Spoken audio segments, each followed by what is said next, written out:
Hi everyone, Sarah here from Woven Rose Needlecraft. I hope you're all keeping really well.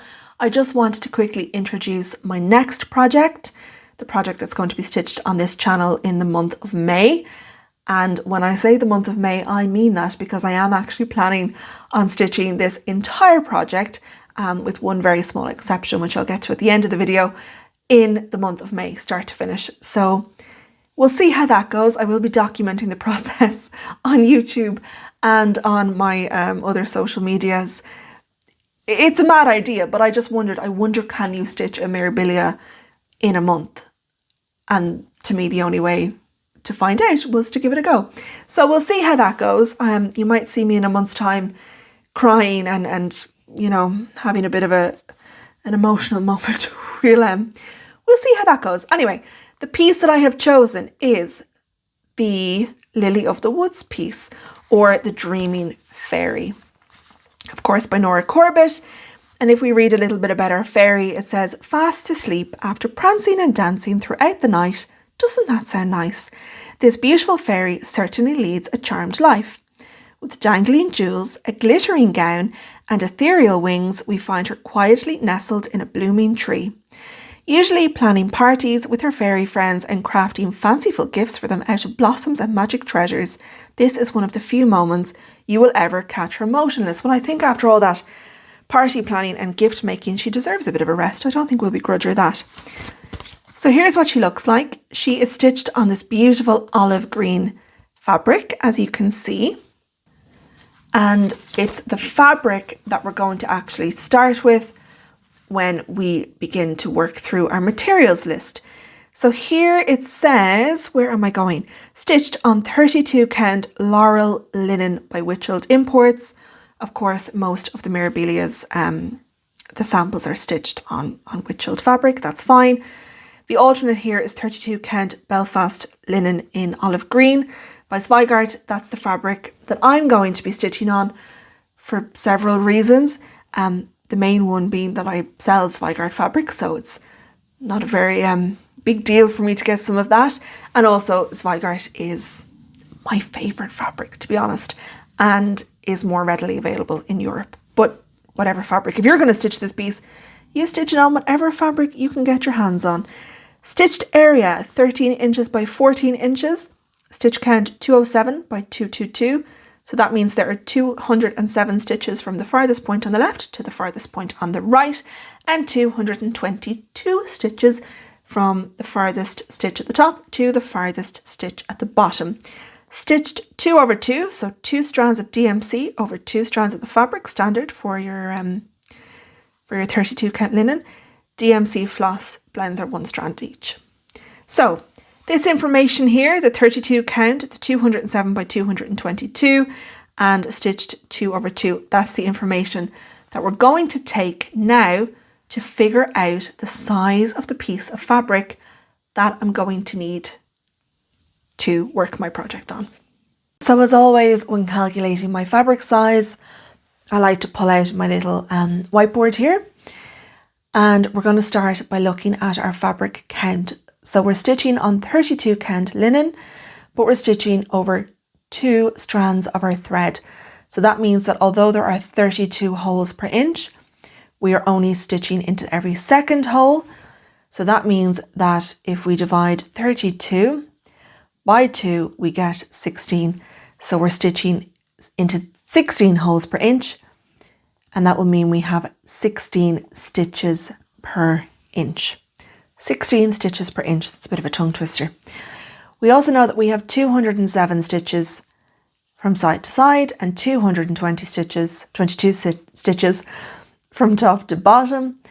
And so we now need to do our calculation. So we say if there's 207 stitches total, there's 16 stitches per inch. So 207 divided by 16 is 12.9375, and I think we can say that that is 13. So 13 inches, that means it will take 13 inches to get from the farthest side on the left to the farthest side on the right.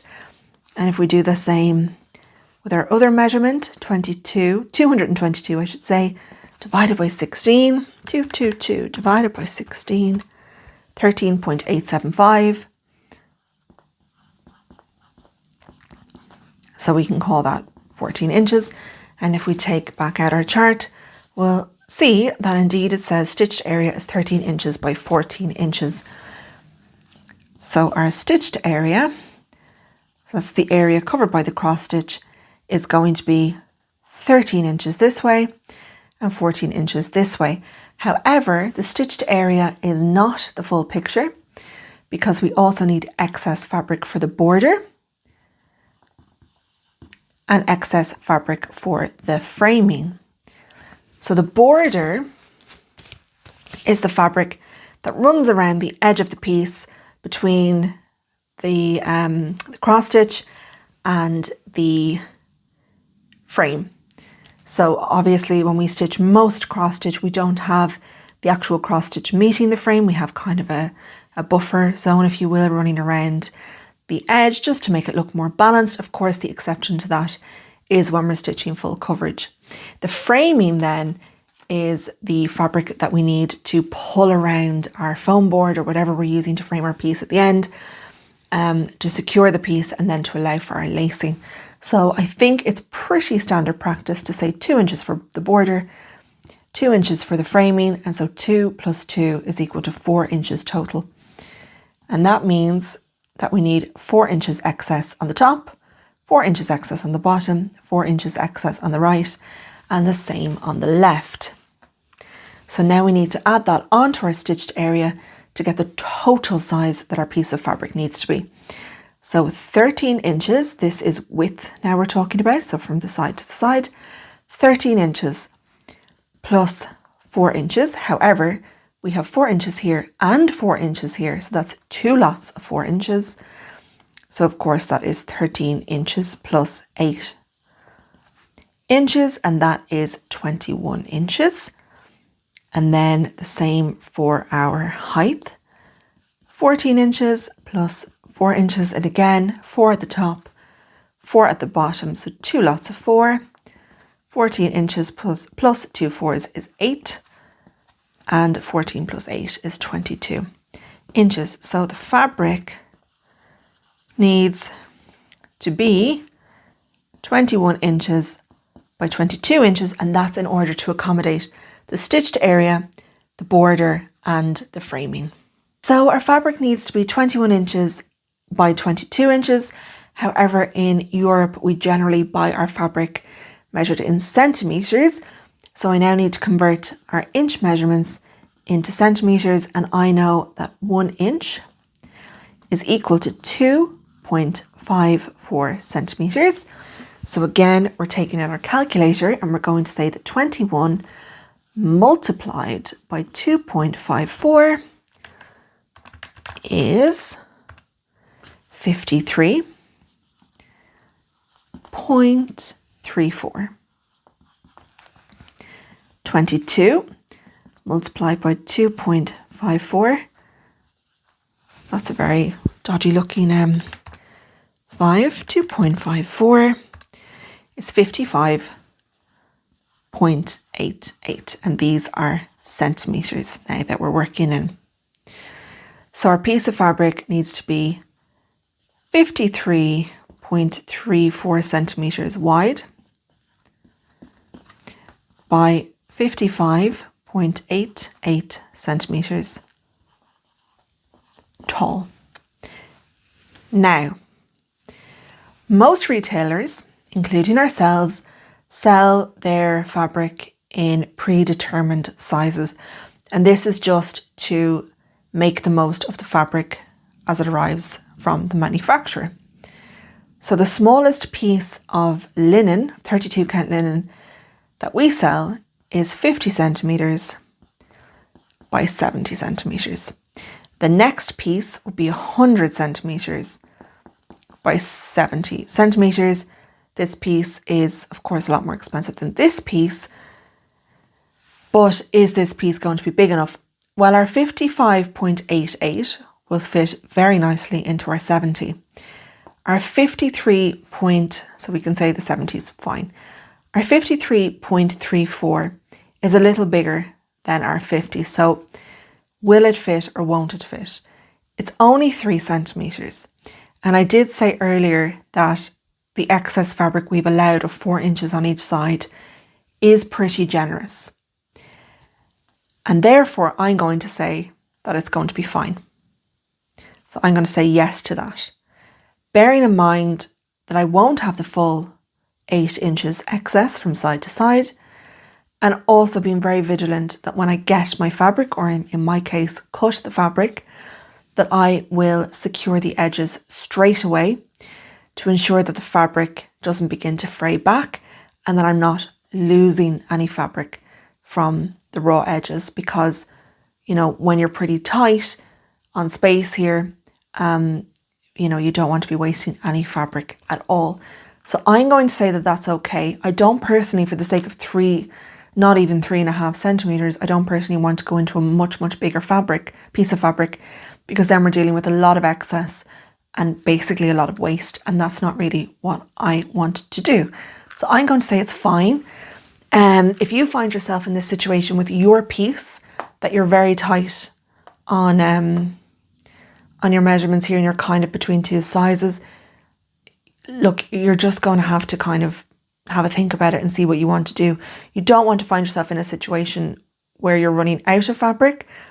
That's not really what's happening here. What's happening here is that I'm just eating into a little bit of the excess. So I'm going to go for this one.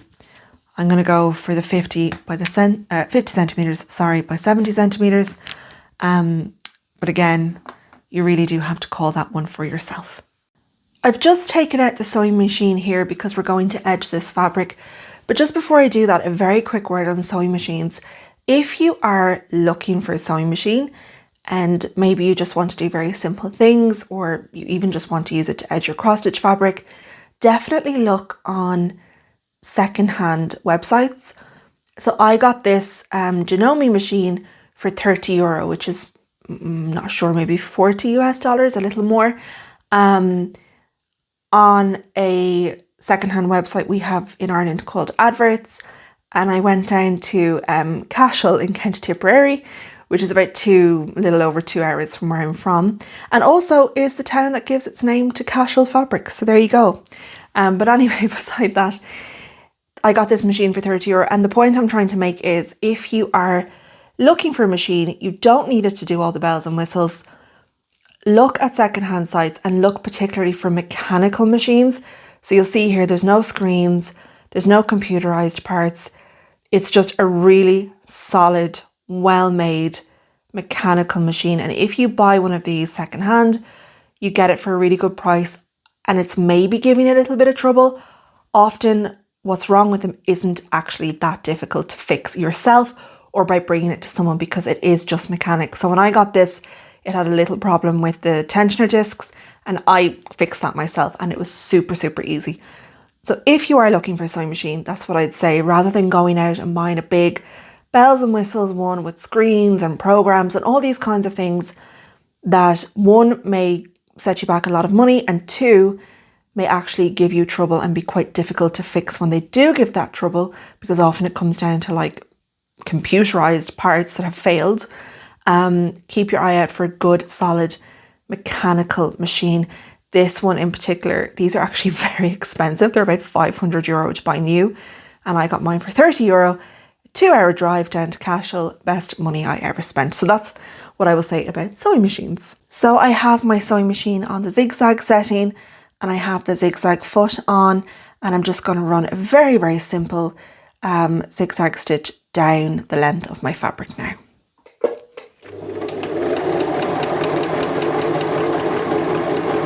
So I've just run my zigzag stitch right along the edge of the fabric.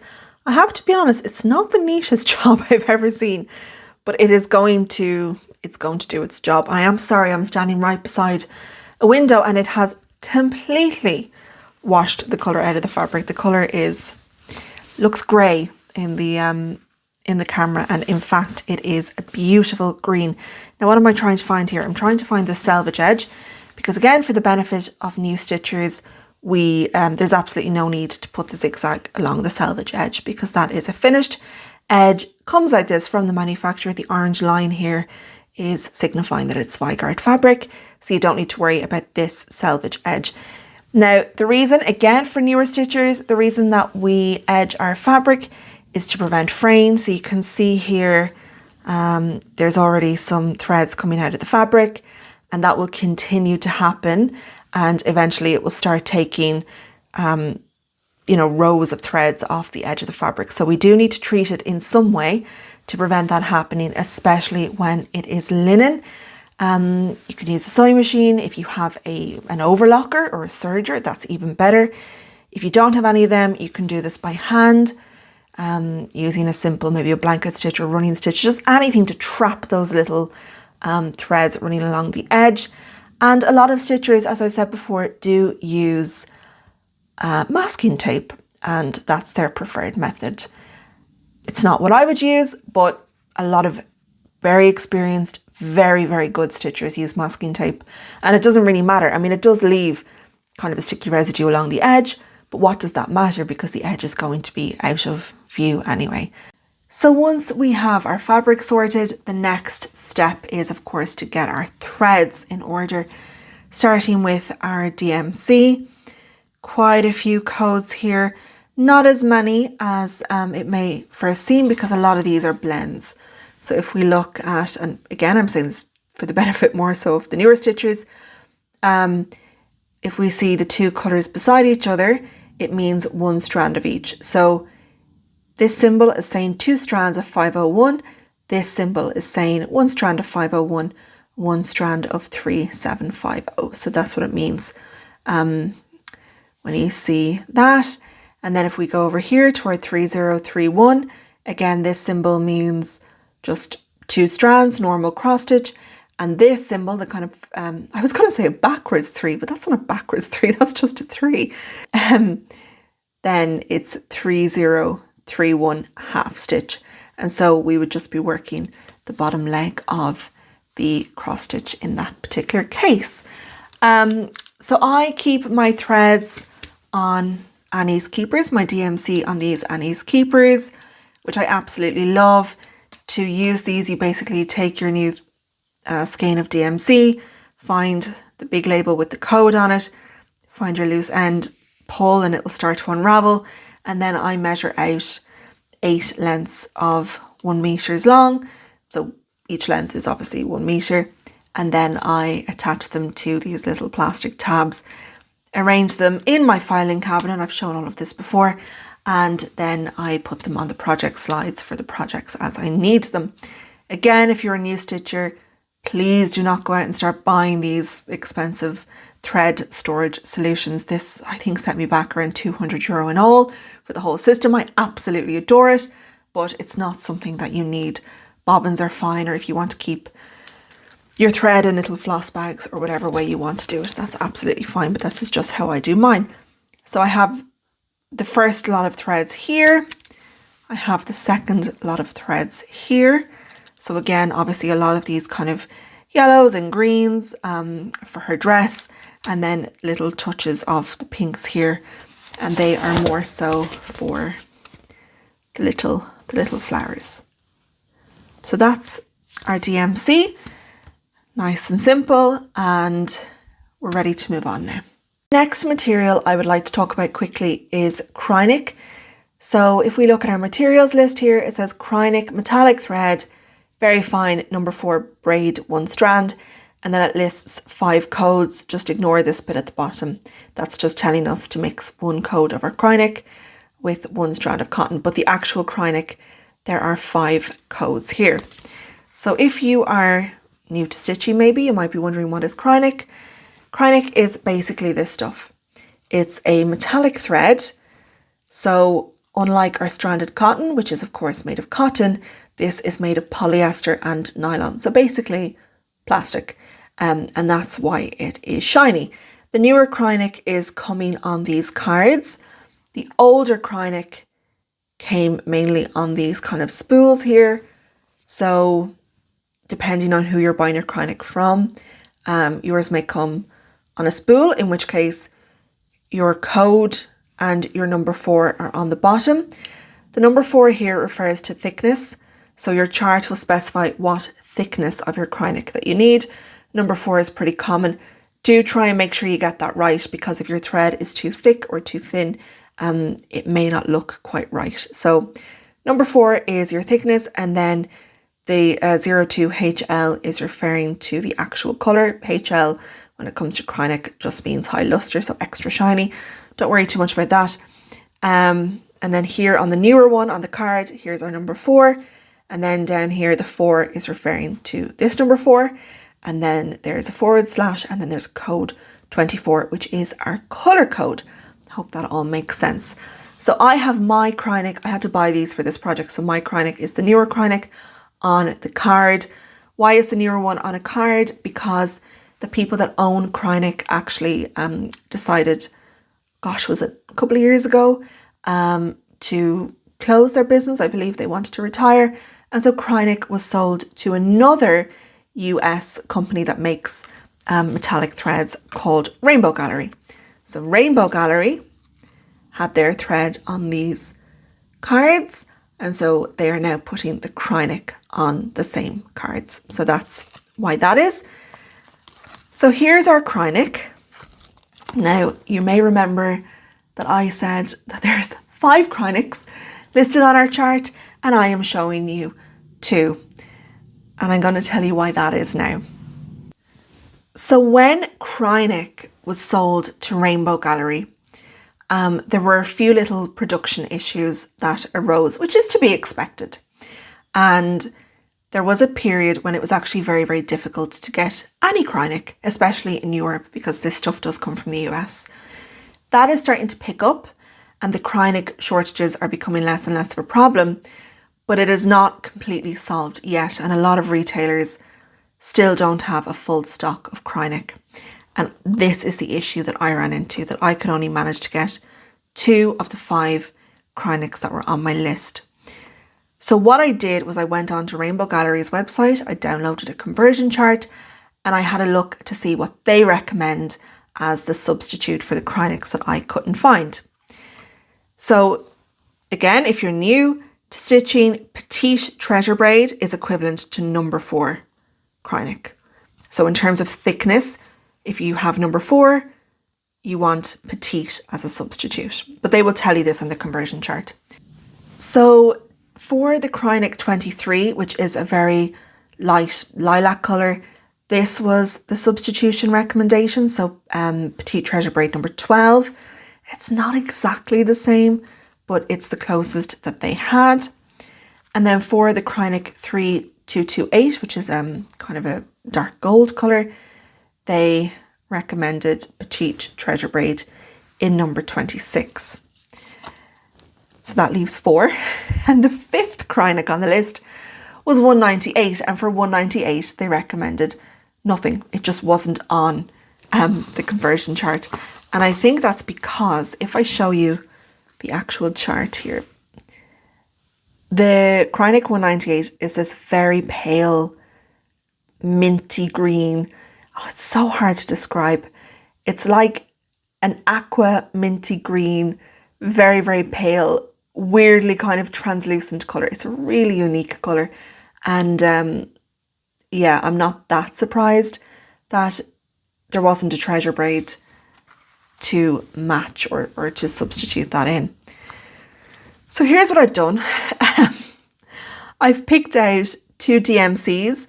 They're not regular DMC. This one is a Light Effects DMC, and this one over here is a satin. Now, I have to say Light Effects is not my absolute favourite thread to stitch with. It's fine. It's just, it can be a little bit tricky. And satin is a beautiful thread to stitch with. So I've gone for, again, the colour is not 100% showing up, but 504 in the satin and 966 in the Light Effects. They were the threads I found that were the closest. So I'm going to go for one of those. Probably the satin, probably this one, just because I just think it's nicer. I don't know. Let me know what you think. It's for the sections in the wings here, and then these little patches in these other wings here. I'm pretty sure that's the only place that the 198 was called for. So I've got the light effects, I've got the satin. I am leaning more towards the satin, I have to say. However, this brings us on to our next issue, that if we go back, sorry, now the focus, if we go back to the wings, can you see that there's little patches of aqua and then there's little patches of purple? Can you see that? The purple is, where's it gone? The purple is this. So that's what the purple is. Now I think if I use this for the purple and this for the green, it's going to look weird because they're two different finishes. This is obviously metallic and this is satin. And even though it's very high shine, it's not the same. So what I have thought about is maybe I could just forget about this altogether and use this for those purple sections. And now this has been mullered. I've just taken it out of the package and I think it's had a hard journey, but it'll be fine. So I was thinking, use these two for the wings, forget about the treasure braid.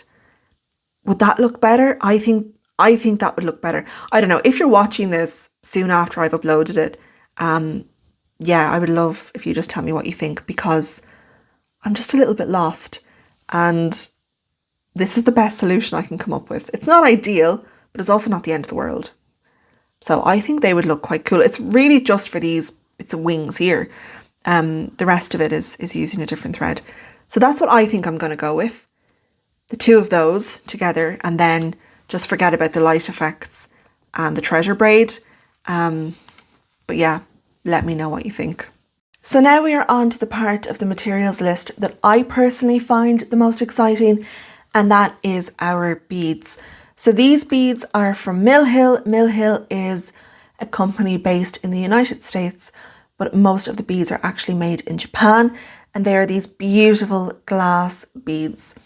So if you are a new stitcher and you're not familiar with ordering beads or buying beads, when you go to your chart, you will see there is a list of beads. So it says beads by Mill Hill, and then it just lists out a code, very similar to how it would list the codes of the DMC. And then you just need to go to your retailer in person or online and match the codes. So the codes are printed just on the front of the packet. And there's a unique code for every bead.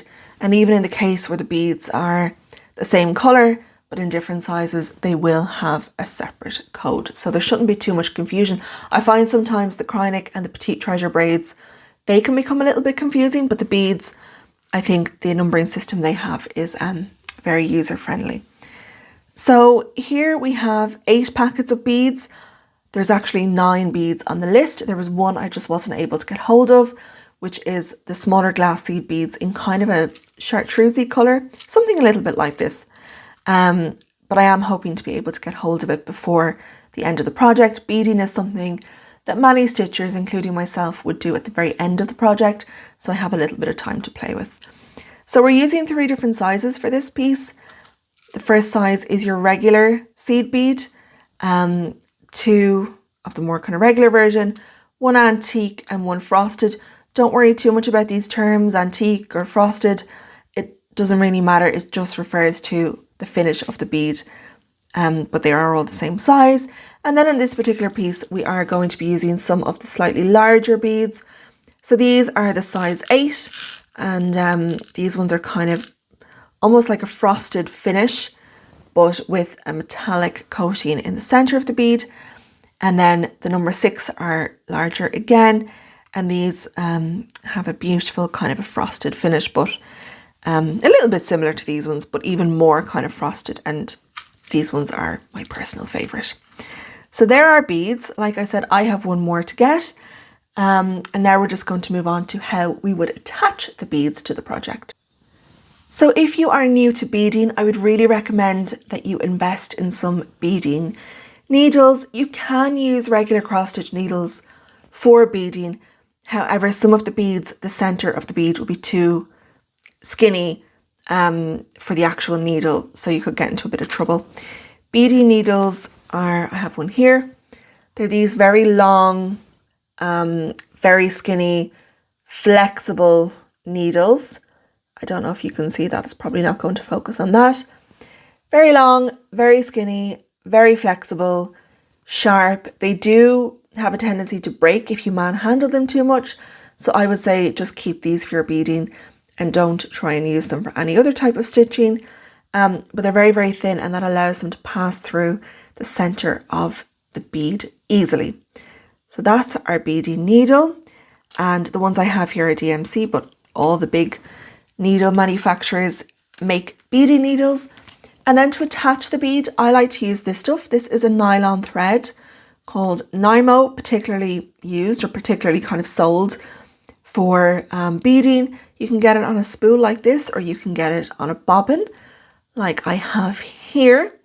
Some people prefer to use a strand of DMC, and usually what you would do is you would use a strand of DMC that matches the colour of the fabric. So in this case, you might find DMC, or not just DMC, any stranded cotton in this kind of olivey green here, and then it would appear kind of invisible on the fabric. But for me, I just find this stuff to be amazing. The only thing about it is it can be a little bit slippy when you're starting it or when you're finishing it off. So you do need to make sure that you've anchored it in really, really well. But that's not something we need to worry about now. That is something we'll talk more about when we're actually beading the project. So the final thing on our materials list that we will have a quick look at is treasures. So here you can see it says Crystal Treasures by Mill Hill. Gives us 2 codes. So one corresponds with each treasure and how many packages of each we need. Now, if you're wondering what is a treasure is basically these little ornaments. So can you see here on the picture, it has little green leaves and these little blue kind of shells. Those are treasures. They're made by Mill Hill, so the same company that makes our beads. They are very, very beautiful. They're also quite expensive for what they are. I'm not saying that they're not worth what they cost, but they are expensive and they can add up. So my piece is asking for 19 packages of treasures, and I think they were working out about €6 to €7 each packet. So it adds up really, really quickly. And actually that's part of the reason why I'm not going to be using them in this piece. The other reason is I just couldn't find them all from the same supplier. One shop had one type of treasure but not the other. One shop had both but not enough of each. It was just becoming really, really messy, and it was getting to the stage where I was going to have to try and get them sent from the States. So I'm not using the treasures in this series. That's not to say that at a point in the future I won't get hold of the treasures and add them on afterwards. This is the great thing about beads and treasures, is that you can always add them on later. Now, obviously, if you framed the piece, it's a little bit difficult to do that, but it's not the end of the world if you're not able to add them on when you're stitching the rest of the piece. So we won't be using the treasures in this series. That's not to say that I'll never use them, but I do think if you're planning on working on these kind of pieces, that you are familiar both with the beads and with the treasures, or have some kind of idea of how they work and what they are. The last step then before beginning the project is, of course, to gather up a few essential tools. My needle of choice is Bohan size 28. A needle is a very personal thing, so whatever needle you like, but Bohan is my personal favourite. Usually the recommended size for 32 count linen would actually be 26, but I have always just preferred the 28 needle. And then, of course, my trusty Premax embroidery scissors. I think I will be buried with these scissors. They're just one of my favourite things I own. And then onto embroidery hoops. So usually I would use the Nerge rectangular plastic hoop. However, for this project, I have decided to try out the new offering from Nerge, which is the snap frame. So here I have the 21-inch version, and I think I'm going to use this because I like quite a small frame. I'm going to use this for the majority of the stitching, I think, and then either go on to the bigger version when it gets to the beading, because of course you don't want your beads being squashed underneath the sides of the frame or the hoop.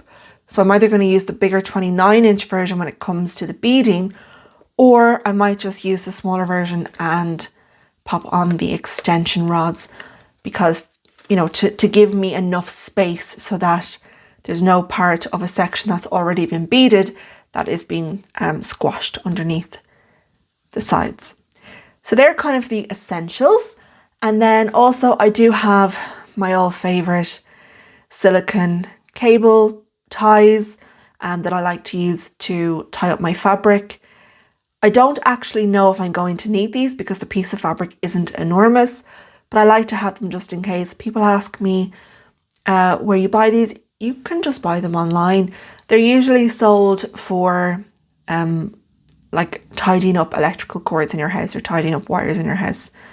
So that's those ones. Oh, these, the brand I think is Rich and something, Roy and Rich, or Rich and Ray, or Ray and Rich maybe. I don't know. Something like that. But the reason I like these as well, so you can see they're very magnetic, is they also serve as a needle minder. So if I'm not using them, then I will also want to have a needle minder, and this is my favorite. It's just a little teacup and biscuit from Caterpillar Cross Stitch, and I love tea and I do quite like a biscuit. These are rich tea biscuits. I don't know if you've ever had one of those, but the way that a lot of people in Ireland eat rich tea biscuits is we put butter on them. So there you go. I'm letting out all my little secrets now. We put butter on a biscuit. So I don't know, how we're not all dead is beyond me. And then we have a neck light is the final thing, which again, we are coming into summer and the evenings are stretching out. So I might need this as I did in the winter, but it's always nice to have it. And the brand of this is Glocuscent? Glocuscent? I don't know. You can get these again kind of online, and there's loads of them available. And again, it's something that I would really recommend looking into. So there's all my tools, and now we're ready to get started. And I hope you come back for the next video to see how I get on my challenge to stitch an entire Mirabilia in a month. Thanks for watching. Bye.